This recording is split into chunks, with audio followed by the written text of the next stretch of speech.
Hello everyone, daily bytes में आप सभी का स्वागत है। आज की क्लास में हम देखेंगे फोर्थ क्लास के कौन कौन से ऐसे चैप्टर्स है जो 10th से लेके 18 तक हैं, इनको डिस्कस करेंगे।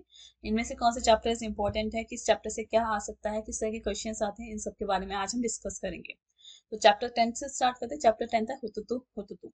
ये हुतुतु हुतुतु एक बेसिकली गेम है जिसे हम कॉमनली जानते हैं, फेमसली जानते हैं कबड्डी के नेम से। तो कबड्डी की ही बात इस गेम में, इस चैप्टर में की गई है, हुतुतु में की गई है। जिसमें बताया गया कि किस तरीके से कुछ गर्ल्स हैं जो इनिशिएट करती हैं हुतुतु यानी कि कबड्डी खेलने के लिए। तो किस तरीके से वही सेम थिंग, जैसे गर्ल्स का प्रॉब्लम हमेशा सर है कि सोसाइटी कभी गर्ल्स को एनकरेज नहीं करती आगे आने के लिए।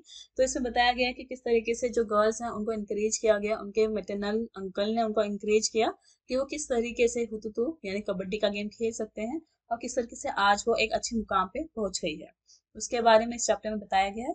काफी इंटरेस्टिंग चैप्टर है, बहुत इंपॉर्टेंट भी है क्योंकि इसमें से काफी क्वेश्चंस आपके आ जाते हैं। एक तो जेंडर बेस्ड क्वेश्चन ही आ जाता है कि गर्ल्स अगर कोई गेम खेलना प्रेफर करती है, उन्हें नहीं खेलने दिया जाता, तो किस तरीके से आप रिएक्ट करेंगे एज अ टीचर, या बच्चों को कैसे सेंसिटाइज करेंगे इस बारे में। तो एक तो ये क्वेश्चन आ जाता है।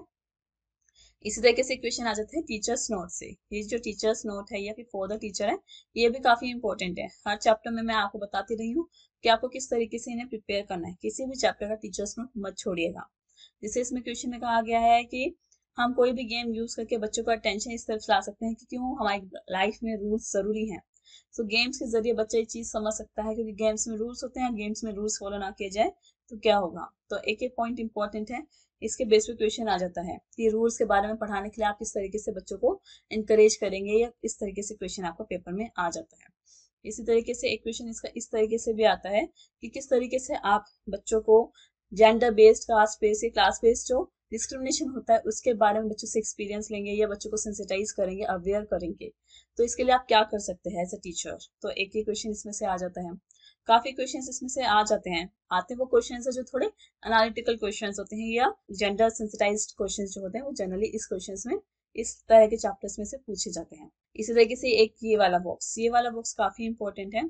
पूछ लिया जाता है कि कौन से ऐसे व्यक्ति हैं, कौन सी ऐसी महिला है जो वेट लिफ्टर हैं। तो आपको चार पांच नाम दिए होंगे, उन चार पांच नाम में से आपको एक नाम ऐसा आइडेंटिफाई करना है जो वेट लिफ्टर है। तो कर्णम मलेश्वरी ये वेट लिफ्टर है जो आंध्र प्रदेश में रहती है। इनके फादर कांस्टेबल है और इन्होंने कम से कम 12 की एज जो थी, 12 साल से इन्होंने वेट लिफ्टिंग करना शुरू कर दिया था। तो इस बॉक्स से आपके दो तीन तरह के क्वेश्चन आ जाते हैं। एक तो जैसे मैंने आपको बताया कि कौन सी ऐसी महिला है जो वेट लिफ्टर है।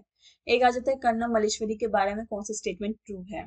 एक आ जाता है कि कोई भी स्टेटमेंट दे दिया जाएगा कि her father is a police constable, या she lives in Andhra Pradesh, she is weight lifter, इस तरीके से क्वेश्चन आ जाएगा। तो आपसे पूछ लिया जाएगा कि स्टेटमेंट किसके बारे में है। तो इसके इनके बेसिस पे काफी क्वेश्चन आपके आ जाते हैं पेपर में। इसी तरीके से आपका एक क्वेश्चन इस चैप्टर से इससे भी आ जाता है कि जैसे ये तीन महिलाएं, ज्वाला, लीला एंड हीरा, ये तीन वो महिला हैं जिन्होंने कबड्डी खेलना शुरू किया उस टाइम में जब औरतों को आगे आने की परमिशन नहीं थी। उनको घर से निकलने की परमिशन नहीं थी, उनको खेलने की परमिशन नहीं थी। तो उस टाइम पे इन्होंने किस तरीके से गेम्स खेले, कबड्डी खेला, कैसे वो आज एक अच्छे मुकाम पहुंच गई है। इनके बेस पे भी क्वेश्चन आ जाता है कि किस महिला की बात इस तरीके से की गई है, या ज्वाला के बारे में या लीला के बारे में कोई सेंटेंस आपसे पूछ लिया जा सकता है। तो इस तरीके से काफी क्वेश्चन इस चैप्टर में से आ जाते हैं। चैप्टर काफी इंटरेस्टिंग है, इंपॉर्टेंट भी है पेपर के पॉइंट ऑफ व्यू से। तो मैं सजेस्ट करूंगी कि पूरा चैप्टर रीड करिए। देखिए, वह हर बार मैं आपसे ही कहती आई हूँ, अगर आप फर्स्ट टाइम एनसीईआरटी पढ़ रहे हैं तो सारे चैप्टर्स रीड करना, कोई भी मत छोड़ना। अगर आपको ये कि मैं पहले पढ़ चुका हूँ, ये पढ़ चुकी हूँ, लेकिन मेरे को दोबारा करना है, तो दोबारा जरूर करिएगा।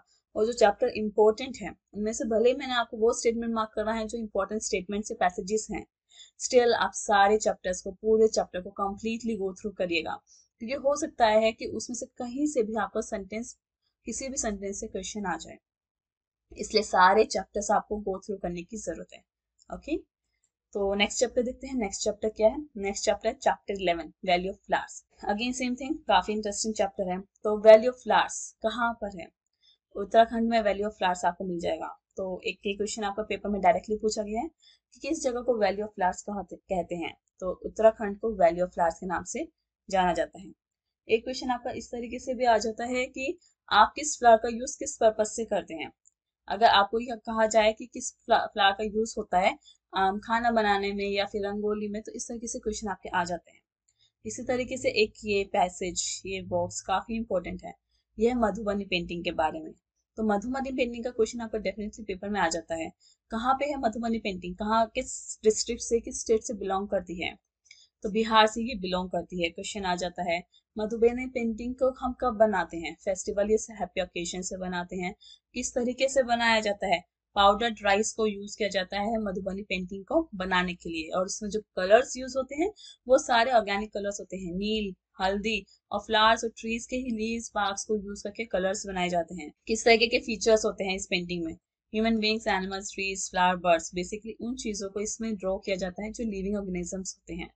तो ये काफी इंपॉर्टेंट पैसेज है, आपसे क्वेश्चन पूछ लिया जाता है। कुछ फीचर्स देख के पूछ लिया जाएगा, ये किस पेंटिंग के बारे में बात कर रहा है, या मधुबनी पेंटिंग के बारे में कौन सा स्टेटमेंट ट्रू है, ये आपसे क्वेश्चन पूछ लिया जाता है। ओके, क्वेश्चन क्लियर हुआ किस तरीके से आता है इस चैप्टर से? देखिए बहुत इंपॉर्टेंट चैप्टर है ये, इंटरेस्टिंग भी है। इंटरेस्टिंग तो खैर पूरी ईवीएस की बुक है, नो डाउट। इसमें किसी में से कोई क्वेश्चन ज्यादा आ जाते हैं, किसी में से कम आते हैं, लेकिन आते हैं आपके हर चैप्टर से कोई ना कोई क्वेश्चन है। तो डायरेक्ट क्वेश्चन नहीं भी आएगा तो आपका कोई क्वेश्चन ऐसा आ जाएगा जो पैडागोजिकल बेस हो, एक्टिविटी बेस हो, या फिर आपसे बच्चों को सेंसिटाइज या अवेयर करने से रिगार्डिंग कोई क्वेश्चन पेपर में पूछ लिया जाता है। ओके, तो इंपॉर्टेंट चैप्टर है, करिएगा जरूर, कोई भी चैप्टर स्किप मत करिएगा। मैं बार बार बोल रही हूँ कि चैप्टर स्किप करने का मतलब है कि हो सकता है जो चैप्टर से क्वेश्चन है वो आप मिस कर जाए। किसी तरीके से ये वाली रेसिपी बहुत इंपॉर्टेंट है। बेसिकली हम भी मतलब काफी बार यूज किए होंगे, मतलब आपने भी यूज किया होगा, हम तो यूज करते हैं इसको। तो इसमें क्या है कि ग्रैनीज ओल्ड मेथड है, ओल्ड रेसिपी है, जो जनरली सर्दियों में ज्यादा यूज की जाती है जब ड्राई स्किन हो जाती है। तो ड्राई स्किन को बचने के लिए, क्रैक स्किन से बचने के लिए इस रेसिपी का यूज किया जाता है। क्या होता है इस रेसिपी में? रोज वाटर, ग्लिसरीन को इक्वल पार्ट्स में मिलाया जाता है, एक बोतल में से कलेक्ट किया जाता है और उसमें कुछ ड्रॉप्स हम लेमन के डालते हैं। तो इससे जो क्रीम, जो ऑयल क्रिएट होता है, उसे हम विंटर्स में सबसे ज्यादा यूज कर सकते हैं, क्योंकि विंटर्स में ड्राई स्किन, फ्लैक स्किन होती है। तो उससे बचने के लिए हम इस रेसिपी का यूज करते हैं। तो क्या रेसिपी है ये, इस रेसिपी का यूज कब किया जाता है, किससे बचने के लिए किया जाता है, इसके बेसिस पे क्वेश्चन आ जाते हैं। इसी तरीके से ये इत्र, कभी सुना है ये वर्ड? एक्चुअली क्या है, परफ्यूम्स को इत्र ही बोला जाता है। जो परफ्यूम्स होती हैं तो वो परफ्यूम्स कहाँ से बनते हैं, इत्र कहाँ बनता है? उत्तर प्रदेश का कन्नौज डिस्ट्रिक्ट में सबसे ज्यादा इत्र का प्रोडक्शन किया जाता है। उत्तर प्रदेश का कन्नौज इत्र के लिए फेमस है। यहाँ पे बहुत सारे फ्लावर्स, रोज वाटर, केवड़ा वाटर को यूज किया जाता है इत्र बनाने के लिए। बहुत सारे लोग इसमें एंगेज होते हैं, तो इसके बेस पे भी आपका क्वेश्चन आ जाता है।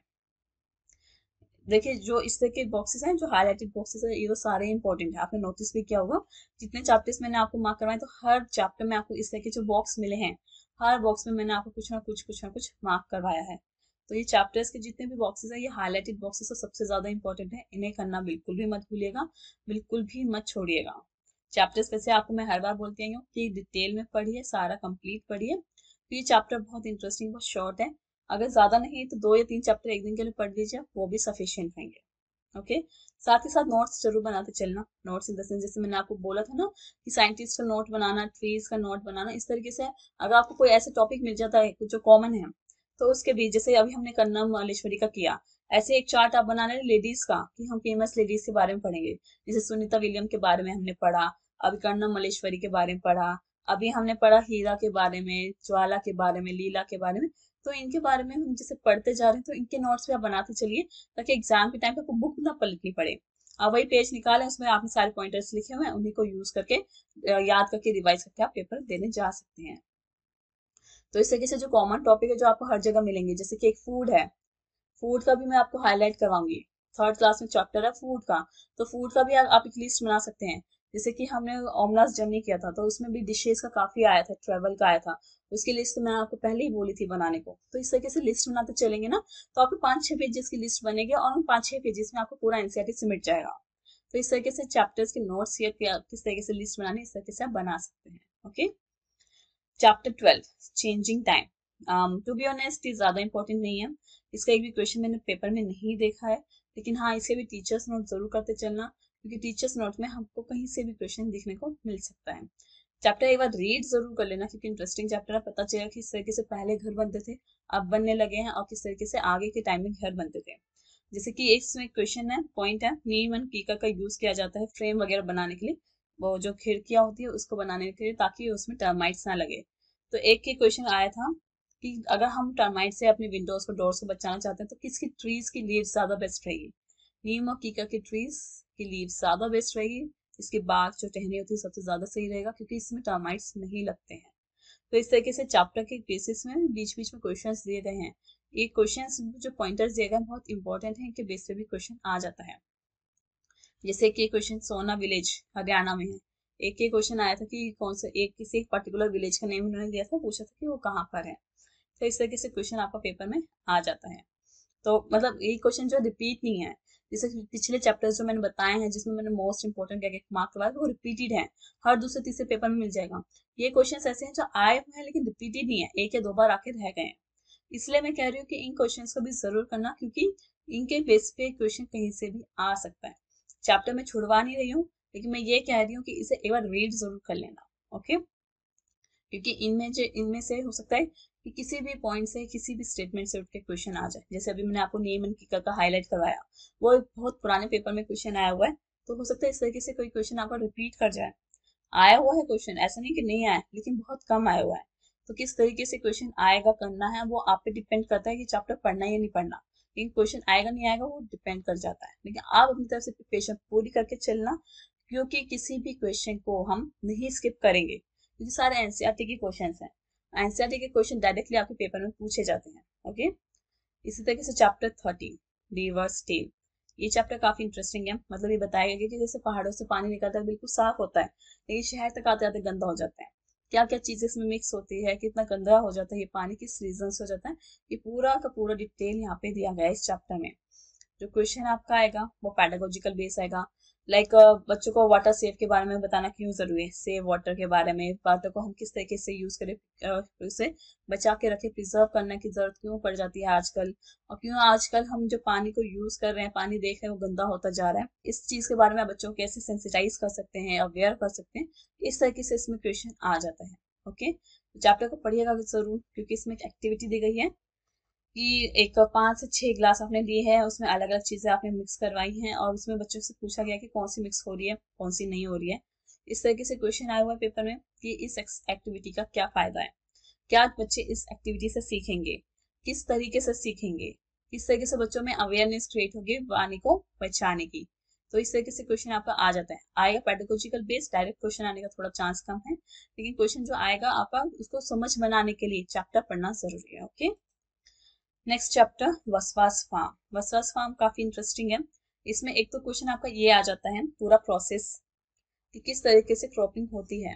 क्रॉपिंग होने का मतलब क्या है कि किस तरीके से पहले हम खूंटी या फिर कोई और इक्विपमेंट से यूज करके हम सॉइल डिग करते हैं, उसे सॉफ्ट करते हैं, लूज करते हैं। उसके बाद पूरा प्रोसेस क्या चलता है, हम बीज डालते हैं, बीज डालने के बाद उसमें बुल्लक कार्ट से, बुल्लक्स वगैरह से उसके बीज वगैरह डाले जाते हैं। बीज डालने के बाद उसमें स्प्राउट्स आते हैं, स्प्राउट्स आने के बाद उसमें हम उसकी प्लांट्स को ग्रो होते देखते हैं, फिर इसमें ब्रीडिंग वगैरह करते हैं ताकि इसमें जो एक्स्ट्रा है वो निकलता चले, और फिर इसके बाद हमारा क्रॉप तैयार होता है।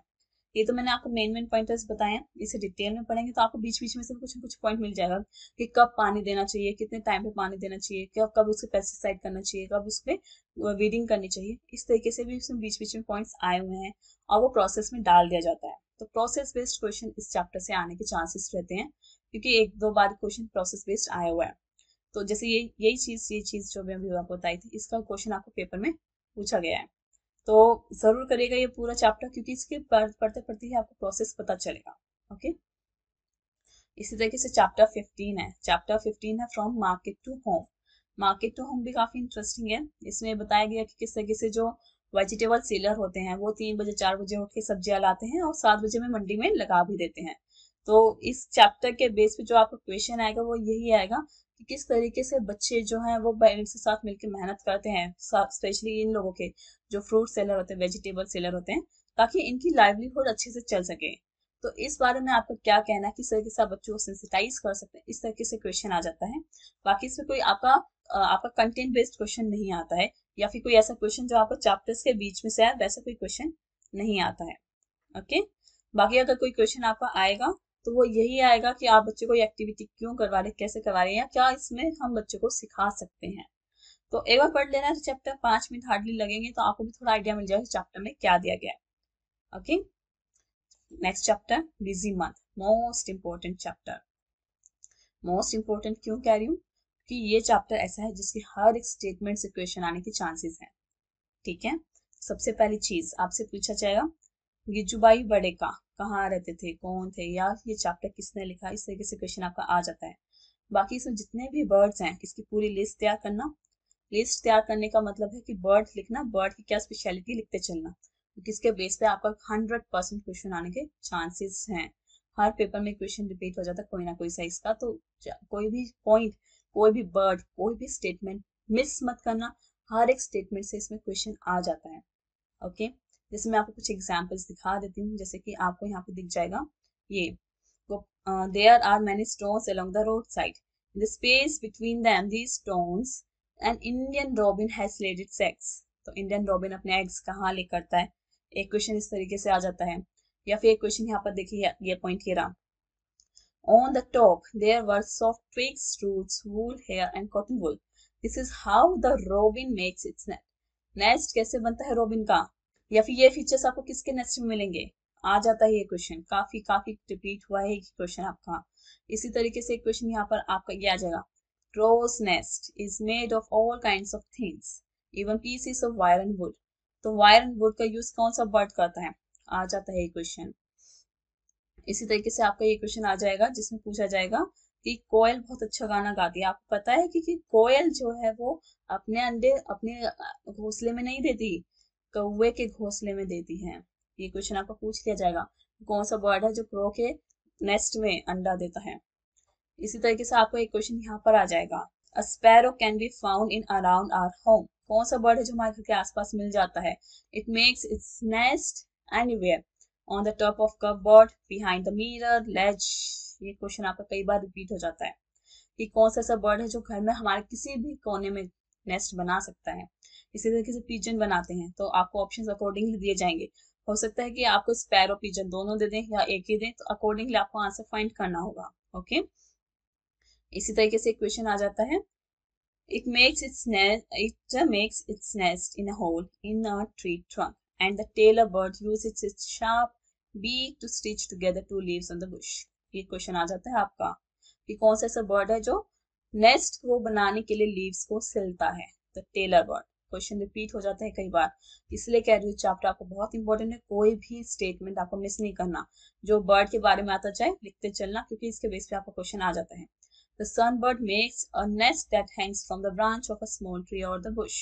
कौन सा बर्ड है जो उल्टा अपना घोंसला बनाता है, इस तरीके से क्वेश्चन आ जाता है पेपर में कई बार। इसी तरीके से एक क्वेश्चन आपका आ जाता है, the nest has hair, grass, thin twigs, dry leaves, cotton wool and bits of tree bark, piece of cloth, rags and even spider webs। किसका ऐसा घोंसला है जो जिसमें ये सारे फीचर्स मिलेंगे, इस तरीके से क्वेश्चन आपका रिपीट हो जाता है। एक ये रहा क्वेश्चन आपका, a male weaver bird make beautifully woven nest, the female looks at all the nest and chooses the one she likes the best and decides in which to lay her eggs। ये भी आपका important है, तो इसलिए कह रही हूँ कोई भी स्टेटमेंट मिस नहीं करना, हर स्टेटमेंट इंपॉर्टेंट है। किसी भी स्टेटमेंट के बेस पे क्वेश्चन आ जाता है। ओके, इसी तरीके से आपको ये जो आगे आने वाला पैसेज है, देखो ये सारे चैप्टर्स मैं मिस नहीं करने के लिए कह रही हूँ, ये सारे पॉइंट्स पेजेस आपको पढ़ने हैं जो मैंने आपको भी स्किप करवाए हैं। मैंने आपको आइडिया दिया है कि किस तरीके से आपको चैप्टर ये रीड करना है। हर एक चैप्टर इसका इंपॉर्टेंट है, हर एक चैप्टर से क्वेश्चन आ जाता है। ये देखिए सारे सारे ऐसे पॉइंट्स हैं जो आपको करने हैं। एक ही रहा आपका बर्ड फीड, तो अलग अलग काइंड है, मतलब डिपेंड करता है कि उनका क्या फंक्शन, अकॉर्डिंगली उनके फीट बने हुए हैं। तो जो बर्ड से फीट है किस किस काम आते हैं ये पूछ लिया जाता है पेपर में। इसी तरीके से ये बीक है, बीक किस काम आती है, तो ये आपसे पूछ लिया जाएगा कि किसकी बर्ड की बीक किस काम आती है। एक स्पैरो की किस लिए आती है, ये डक की किस लिए आती है, वो आपको ध्यान रखना होगा कि उनकी बीक कैसी होती है, अकॉर्डिंगली आपको आंसर मार्क करना है। एनिमल टीथ, एनिमल टीथ में आपसे पूछ लिया जाएगा ऐसा कौन सा एनिमल है जिसके शार्प टीथ होते हैं, वो मीट को कट करने के लिए यूज करता है। कैट, ग्रास को स्निप करने के लिए किसके टीथ है जो आगे से बड़े होते हैं और फ्लैट होते हैं। काउ, स्नेक्स के कैसे होते हैं, स्क्विरल के कैसे होते हैं, स्क्विरल का तो बहुत इंपॉर्टेंट है, कई बार रिपीट हुआ है स्क्विरल का। तो ये चैप्टर इसलिए मैंने कहा बहुत इंपॉर्टेंट है, कोई भी आपको नहीं छोड़ना है। हर एक पॉइंट, हर एक स्टेटमेंट से आपको क्वेश्चन बनने के चांसेस रहते हैं। ओके, तो इस चैप्टर को आप मोस्ट इंपोर्टेंट मार्क कर लीजिए। नेक्स्ट चैप्टर देखते हैं। नेक्स्ट चैप्टर है नंदिता इन मुंबई। ये चैप्टर भी कुछ खास इंपॉर्टेंट नहीं है, मतलब इसका कोई ऐसा क्वेश्चन मुझे दिखा नहीं है जो रिपीटेड हो। जो क्वेश्चन आपका आया हुआ है वो यही आया है बस एक इस तरीके से कि जब बच्चों को जगह बदलनी पड़ती है, जैसे अभी अभी हमने देखा कि नंदिता इन मुंबई, ये मुंबई शिफ्ट हुई है किसी कारण से, तो बच्चों की लाइफ में किस तरीके से इफेक्ट आता है। अगर आपके स्टूडेंट, आपका कोई ऐसा स्टूडेंट है जो किसी और स्टेट से आया है, तो उसकी लाइफ में क्या इफेक्ट रहेगा, कैसे उसका स्कूल का एनवायरमेंट रहेगा, क्या आप उसे गाइड करेंगे, सजेस्ट करेंगे, इस तरीके से क्वेश्चन आ जाता है। तो डायरेक्टली कोई क्वेश्चन नहीं आया इस चैप्टर से, जो क्वेश्चन आया वो इसी बेस पे आया कि अगर बच्चे को शिफ्ट करना पड़ जाता है अपना घर एक स्टेट से दूसरी जगह, तो उसकी लाइफ को किस तरीके से अफेक्ट करता है या उसके स्टडी को किस तरीके से अफेक्ट करता है, इस तरीके से क्वेश्चन इस चैप्टर से आया हुआ है। ओके, चलिए नेक्स्ट चैप्टर देखते हैं। नेक्स्ट चैप्टर क्या है? नेक्स्ट चैप्टर है too much water too little water. ये चैप्टर भी काफी इंटरेस्टिंग है। एक तो यही है कि बच्चों को सेव वाटर, ये वाला अगर टॉपिक आपको पढ़ाना है, इसके लिए आप क्या कर सकते हैं। जैसे अभी हमने एक चैप्टर देखा ना रिवर स्टेट, बिल्कुल वैसा ही है। उसका और इसका कंसेप्ट थोड़ा सिमिलर सही है कि उसमें क्या पढ़ाया गया और इसमें क्या पढ़ाया जा रहा है। बस डिफरेंस क्या है कि वहाँ पे जो रिवर स्टेट है वो एक रिवर की पूरी स्टोरी बता रहा है कि कैसे वो स्टार्टिंग से लेकर एंड तक उसका सिनेरियो रहता है। यहाँ पे too much water too little water, या ये बता रहा है कि किसी एक पर्टिकुलर जगह पे तो पानी बहुत ज्यादा है, लेकिन दूसरी जगह वहाँ पे कम है, तो लोगों की लाइफ कैसे अफेक्ट करती है, इसके बारे में इसमें बताया है। तो इसका भी आपको जो क्वेश्चन आएगा पेडागोजिकल बेस ज्यादा रहेगा कि आप बच्चों को कैसे एक्टिविटी करवा सकते हैं, अवेयर करवा सकते हैं या एनकरेज कर सकते हैं। इस तरीके से ज्यादातर क्वेश्चन इसमें से रहेंगे। तो इस चैप्टर को भी अगर गो थ्रू कर लेना, इंटरेस्टिंग है, लेकिन जो क्वेश्चन रहेगा वो थोड़ा एक्टिविटी बेस्ड रहेगा, और एक्टिविटी बेस्ड कैसा रहेगा वो हम देख चुके हैं। जैसे हमने उसमें रिवर्स स्टेट में देखा था, बिल्कुल वैसे ही रहेगा जी। एक ही क्वेश्चन है, when a person has died and vomiting, the water must be sipped slowly by them. Light food must be taken. Babies should continue to take their mother's milk as this is good for them. It is also necessary to take some medicine. They can also be homemade remedies. If diarrhea does not stop, it is important to get an advice. ये वाला थोड़ा important है कि diarrhoea हो गया तो क्या precautions लेने चाहिए। ग्लूकोज बनाने का ये तो हमें बताइए कि किस तरीके से बनता है। 1 teaspoon sugar, pinch of salt in 1 glass of boiled and cooled water, depends. लेकिन ये भी आपका ग्लूकोज बनाने का या फिर किस तरीके से हमारी बॉडी अगर डिहाइड्रेट हो रही तो उसको हाइड्रेट करने का क्या तरीका, उसके बेस पे ये पॉइंट दिया गया है। तो इसका भी क्वेश्चन आपका आ जाता है। तो इस तरीके से क्वेश्चन आ जाते हैं। चैप्टर जरूर रीड करना, रीड करने का भी इसलिए कह रही हूँ ताकि आपको पता चले कि किस तरह के क्वेश्चन इसमें दिए गए हैं और किस बारे में इसमें बात की गई है। वैसे जो भी क्वेश्चन आपका इसका आएगा वो आपका थोड़ा पेडागोजी का बेस्ड रहेगा। पेडागोजी का बेस्ड यानी कि आपका किस तरीके से आप बच्चों को अवेयर कर सकते हो, एनकरेज कर सकते हो सेव वाटर के लिए, या फिर बच्चों के अवेयरनेस फैला सकते हो कि किस तरीके से वो वाटर से होने वाली बीमारियों से बच सकते हैं और उसको बचने के लिए उन्हें क्या करना चाहिए। इस तरीके से क्वेश्चन आपका पेपर में आ जाता है। Okay, and yes this point is this passage is important. जैसे मैंने कहा है कि जो अलग से हाईलाइटेड बॉक्सेस होते हैं उन्हें जरूर करना, तो ये भी इम्पोर्टेंट है। जैसे कि इस चैप्टर में बताया गया कि कैसे ये भीमसंग नाम का एक ग्रुप था, बच्चों का एक ग्रुप था, कर्नाटक की बात ही कर रहे हैं, कर्नाटक की होलगुंदी एरिया की। तो इसमें बताया गया है कि किस तरीके से जो पानी की कमी इनके एरिया में हो जाती है तो बच्चे इसका सॉल्यूशन निकालते हैं। तो ये पैसेज भी आपको काफी इंपॉर्टेंट है, इसके बेस पे भी आपका क्वेश्चन आ जाता है। एक तो यही भीमसंग कहाँ पे है, ये ग्रुप कहाँ पर है, और एक क्वेश्चन आ जाता है कि भीमसंग ने क्या किया, किसके रिगार्डिंग इसमें बात की गई है। तो ये वाला बॉक्स भी आपका इंपॉर्टेंट है। तो अभी तक के लिए इतना ही, हम 18th चैप्टर तक डिस्कस कर चुके हैं। इसके बाकी के बचे चैप्टर हम नेक्स्ट लेक्चर में देखने वाले हैं। और कोई भी डाउट कंफ्यूजन है तो आप मेरे से इंस्टाग्राम dailybites_kanika, ये मेरा इंस्टा यूजर आईडी है, यहाँ पे जाके आप मेरे से कांटेक्ट कर सकते हैं। कोई भी डाउट कंफ्यूजन आप मेरे से पूछ सकते हैं। इसके अलावा अगर आपको चाहिए मॉक टेस्ट की प्रैक्टिस करनी है तो उसके लिए आप वेबसाइट पे विजिट कर सकते हैं, जहाँ पे आपको टॉपिक वाइज मॉक और प्रीवियस ईयर के क्वेश्चंस दोनों मिलेंगे। जो भी चीज आपको चाहिए आप अकॉर्डिंगली से बाय करके प्रैक्टिस कर सकते हैं। तो अभी तक के लिए इतना ही। Have a nice day everyone.